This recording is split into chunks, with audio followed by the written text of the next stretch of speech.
La UEFA Champions League est le tournoi le plus important au niveau des clubs. Nous avons déjà fait une vidéo sur l'équipe révélation de chaque édition. Dans cette vidéo, nous allons passer en revue l'équipe décevante de chaque Champions League, de la saison 2011, 2012 jusqu'à 2023, 2024.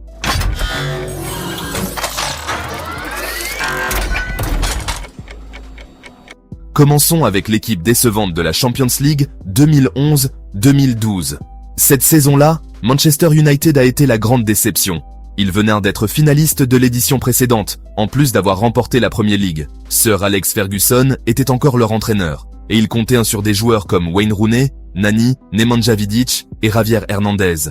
Ils ont été placés dans un groupe abordable, avec Benfica, Bâle et Otelul Galati, une équipe roumaine qui participait à sa première Champions League. Ils ont commencé par des matchs nuls contre Benfica et Bâle, puis ont battu l'équipe roumaine lors des deux confrontations. Ensuite, ils ont fait match nul avec Benfica lors de la 5e journée. Ils sont arrivés à la dernière journée avec une chance de se qualifier, disputant la 2e place contre Bâle. Mais United a perdu 2-1 en Suisse, et a ainsi été éliminé dès la phase de groupe pour la première fois en 5 éditions. Ils ont terminé 3e du groupe avec 9 points, 2 victoires, 3 matchs nuls et une défaite. Lors de la saison suivante, Chelsea fut la grande déception. Une saison plus tôt, ils avaient remporté leur première Champions League. Chelsea était dirigé par Roberto Di Matteo, et certains de leurs joueurs étaient Juan Mata, Eden Hazard, Fernando Torres et Petr Cech. Ils étaient dans le groupe E avec la Juventus, le Shakhtar Donetsk et le club débutant Nordsjælland du Danemark. Lors de la première journée, ils ont fait match nul contre la Juventus, puis ont écrasé Nordsjælland. Cependant, ils ont perdu contre le Shakhtar lors de la 3e journée. Lors de la 4e journée, ils ont battu les Ukrainiens, mais au 5e match, ils ont été défaits 3-0 par la Juventus. Suite à cela, Di Matteo a été licencié, remplacé par Rafael Benitez. Bien qu'ils aient écrasé l'équipe danoise 6-1 sous Benitez, ce n'était pas suffisant pour avancer au tour suivant. Chelsea a terminé 3e du groupe avec 10 points, 3 victoires, 1 match nul et 2 défaites, étant éliminé en phase de groupe pour la première et unique fois de son histoire. Passons à la saison où la Juventus a été la déception. Ils venaient de remporter 2 fois de suite la Serie A et sont redevenus champions de la Ligue cette saison-là. Antonio Conte était leur entraîneur, et Paul Pogba, Arturo Vidal, Giorgio Chiellini et Carlos Tevez étaient nos quelques-uns de leurs joueurs. Dans leur groupe, ils affrontaient le Real Madrid, Galatasaray et Copenhague. Ils ont commencé par des matchs nuls contre Copenhague et Galatasaray, puis ont perdu contre le Real Madrid lors de la 3e journée. Ils ont de nouveau fait match nul lors de la 4e journée, mais ont obtenu leur première victoire contre Copenhague lors de la 5e journée, se plaçant alors 2e du groupe.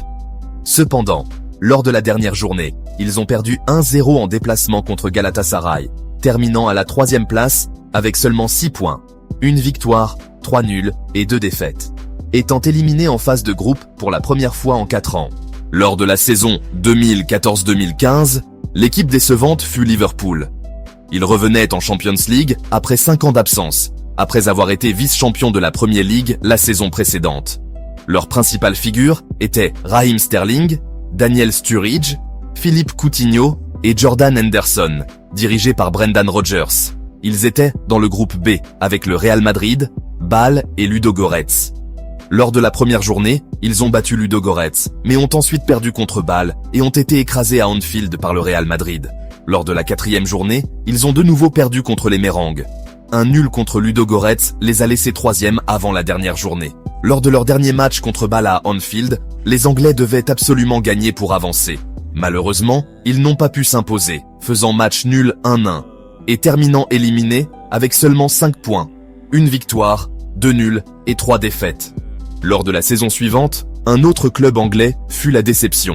Manchester United. Ils étaient dirigés par Louis van Gaal et comptaient des joueurs comme David De Gea, Wayne Rooney, Juan Mata et Memphis Depay. Leur groupe comprenait Wolfsburg, le PSV Eindhoven et le CSKA Moscou. Lors du premier match, ils ont perdu contre le PSV. Lors de la 2e journée, ils ont battu Wolfsburg, mais ont fait match nul contre le CSKA lors de la 3e journée. Lors de la 4e journée, ils ont battu les Russes, se plaçant 2e du groupe. Lors de la 5e journée, ils ont affronté le PSV à Old Trafford, mais n'ont pas réussi à gagner, terminant par un nul 0-0. Malgré cela, ils restaient 2e. Cependant, lors de la dernière journée, ils ont perdu contre Wolfsburg, tandis que le PSV battait le CSKA Moscou. Ainsi, ils ont été éliminés en terminant 3e du groupe avec 8 points, 2 victoires, 2 nuls et 2 défaites.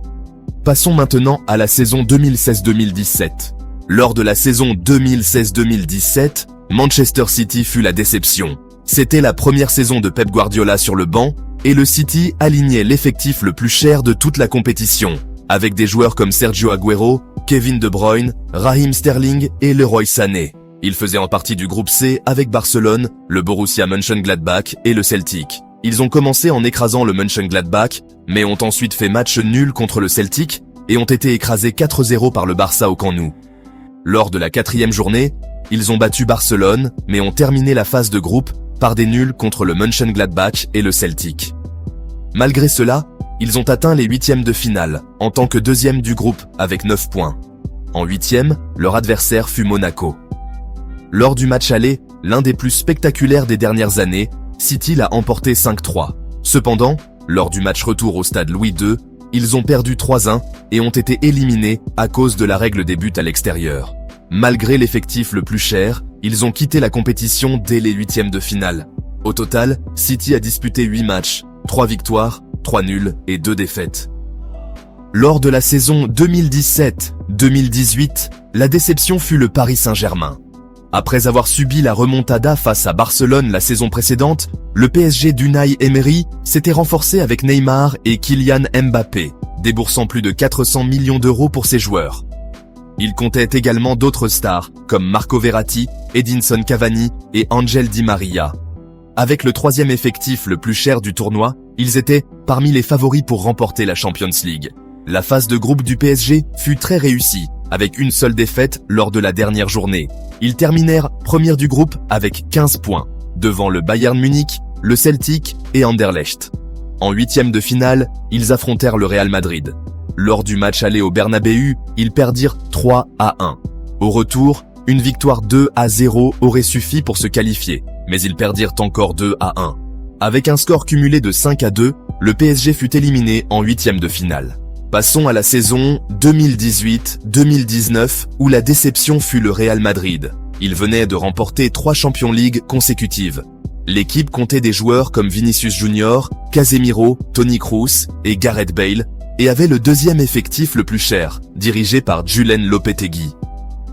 En phase de groupe, ils perdirent 2 fois contre le CSKA Moscou, dont une défaite cuisante 3-0 au Bernabéu.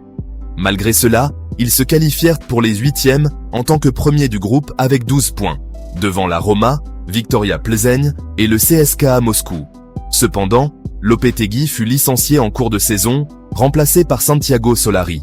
En 8e de finale, leur adversaire fut l'Ajax. Tout le monde voyait le Real Madrid comme favori. Lors du match aller à Amsterdam, ils remportèrent une victoire 2-1. Cependant, au retour, les Blancos subirent une grande humiliation, perdant 4-1 au Santiago Bernabéu, et furent éliminés avec un score cumulé de 5-3. C'était la première fois qu'ils sortaient en 8e de finale depuis la saison 2009-2010. Le Real termina la compétition avec 5 victoires et 3 défaites en 8 matchs. Pour la saison suivante, le Real Madrid déçut à nouveau. Cette fois, sous la direction de Zinedine Zidane. Celui qui a mené 3 fois le Real Madrid au titre en Ligue des Champions, Zinedine Zidane, revenait sur le banc de l'équipe. Parmi les joueurs figuraient Casemiro, Raphaël Varane, Toni Kroos et Thibaut Courtois. La phase de groupe a mal commencé, avec une défaite 3-0 contre le Paris Saint-Germain et un match nul contre Bruges. Ensuite, ils se sont repris en battant 2 fois Galatasaray, grâce à un match nul contre le PSG et une victoire contre Bruges lors des dernières journées. Ils se qualifièrent en tant que 2e du groupe avec 11 points. En 8e de finale, leur adversaire fut Manchester City. Lors du match aller au Bernabéu, ils perdirent 2-1. À cause de la pandémie, la compétition fut suspendue, et 5 mois plus tard, le match retour se joua à huis clos.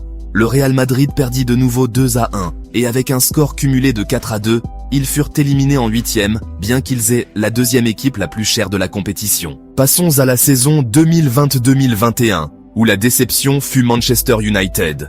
Bruno Fernandes, Marcus Rashford, Paul Pogba et Harry Maguire figuraient parmi les joueurs, avec Ole Gunnar Solskjaer comme entraîneur. Ils furent placés dans le groupe H avec le Paris Saint-Germain, Leipzig et le club turc Istanbul Başakşehir, qui faisait ses débuts. Ils commencèrent bien, avec une victoire à l'extérieur contre le PSG et une large victoire contre Leipzig. Cependant, ils perdirent ensuite contre Istanbul lors de la 3e journée. Malgré une victoire contre les Turcs au retour, ils tombèrent face au PSG lors de la 5e journée. Lors de la dernière journée, Leipzig et Manchester United étaient à égalité avec 9 points. Un match nul suffisait aux Red Devils pour se qualifier, mais ils perdirent 3-2 et furent éliminés en phase de groupe pour la première fois en 5 ans. Ils terminèrent 3e avec 9 points, 3 victoires et 3 défaites. En 2021-2022, la déception fut le FC Barcelone. Ronald Koeman était l'entraîneur, et parmi les joueurs, on trouvait Pedri, Frenkie de Jong, Ansu Fati et Ronald Araujo. Le Barça fut placé dans un groupe avec le Bayern Munich, Benfica et le Dynamo Kiev. Leur début fut catastrophique, avec 2 défaites 3-0 contre le Bayern Munich au Camp Nou et Benfica à Lisbonne. Ils remportèrent leur premier match contre le Dynamo Kiev lors de la 3e journée, puis confirmèrent au retour. Avec ces 2 victoires, ils se retrouvèrent 2e du groupe. Cependant, Koeman fut limogé et Xavi Hernandez prit les rênes. Lors de l'avant-dernière journée, ils firent match nul 0-0 contre Benfica et restèrent 2e. Mais lors de la dernière journée, ils perdirent 3-0 contre le Bayern Munich, tandis que Benfica battait le Dynamo. Le Barça termina 3e et fut éliminé en phase de groupe pour la première fois en 21 ans avec 7 points, 2 victoires, 1 nul et 3 défaites. La saison suivante, 2022-2023, le FC Barcelone fut encore une fois la déception. Malgré Xavi comme entraîneur et un effectif renforcé avec Robert Lewandowski, Rafinha et Franck Kessié, ils furent placés dans le groupe C avec le Bayern Munich, l'Inter Milan et Viktoria Plzeň. Ils débutèrent avec une victoire écrasante contre Viktoria Plzeň, mais perdirent contre le Bayern Munich et l'Inter lors des 2 journées suivantes. Leur match nul contre l'Inter compliqua encore leur situation, et une nouvelle défaite 3-0 contre le Bayern au Camp Nou scella leur élimination dès la phase de groupe. Ils terminèrent en 3e avec 7 points, 2 victoires, 1 nul et 3 défaites. Enfin, terminons avec la saison 2023-2024 où la déception fut Manchester United, dirigé par Erik ten Hag. Parmi leurs joueurs figuraient Bruno Fernandes, Marcus Rashford, Mason Mount et André Onana. Ils furent placés dans un groupe avec le Bayern Munich, Galatasaray et Copenhague. Lors de la première journée, ils perdirent 4-3 contre le Bayern, puis 3-2 contre Galatasaray. Ils remportèrent leurs premiers 3 points contre Copenhague lors de la 3e journée, mais perdirent au match retour contre les Danois. Lors de la 5e journée, ils firent match nul 3-3 contre Galatasaray. Lors de la dernière journée, ils devaient battre le Bayern pour se qualifier, mais perdirent. Et, avec la victoire de Copenhague contre Galatasaray, terminèrent dernier du groupe pour la première fois en 18 ans. Avec seulement 4 points, une victoire, un nul et 4 défaites, les Red Devils conclurent une campagne désastreuse. C'est tout pour la vidéo d'aujourd'hui. Commentez quelle autre compétition vous aimeriez voir. Et si la vidéo vous a plu, laissez un like et abonnez-vous à la chaîne.